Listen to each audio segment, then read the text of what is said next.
these farmers are saying, yes, it's hurting my bottom line. Yes, I don't like what's going on just from a bottom line perspective, but we're with the president and he needs to win. Where I got a little nervous is when you start talking into Mexico and some, Europe and other things. That's where I think the president runs the risk of losing these farmers. When it comes to like China, I think they're on board, and even at their own bottom line right now. Okay, so let's go to the foreign dirt story. I want to ask you a real simple question. Is what the president suggested, taking ABBA research from a foreign national, legal or illegal? I think it's illegal, and if it's not, then we need to for sure define it as illegal. The question is, the election law, what is a thing of value? My understanding is that is illegal to take information like that.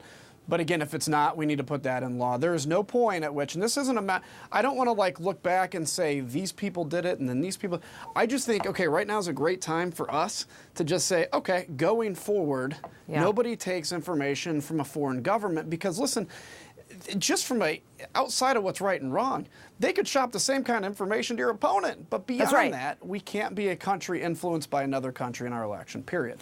Well, but Trump has faced very little rebuke from Republicans in Congress over saying his FBI director was wrong, over saying he'd take that illegal information. Senator Blackburn, in fact, blocked a bipartisan foreign interference bill. She was applauded for it on Twitter by Trump. So when are Republicans going to step in and make sure that this doesn't happen? Well, look, if you talk to all of them kind of privately, we all agree. Here's the problem. What good does privately do? And this is not against you, but I am so sick of hearing Republicans, when they talk privately, say one thing. What good does that do anyone?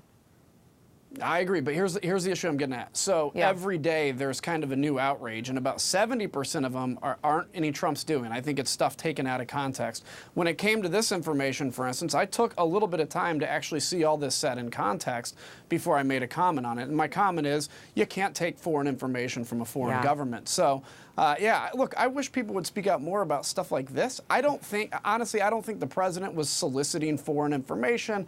I think he was maybe being a little cute by half on this. But at the point, realize that this is an outrage. You should simply say what's obvious to all of us: you can't take information from a foreign government. Well, so your colleague in the House, Justin Amash, as you know, publicly laid out his case for why he thinks the president committed impeachable offenses. Since then, he's resigned from the Freedom Caucus. He's down 16 points in his Republican primary. Kevin McCarthy slammed him by saying he questions whether he's a Republican anymore. I'm sure you know Justin Amash has one of the most conservative voting records in the House. Is the new definition of Republican just undying loyalty to whatever Trump says or does?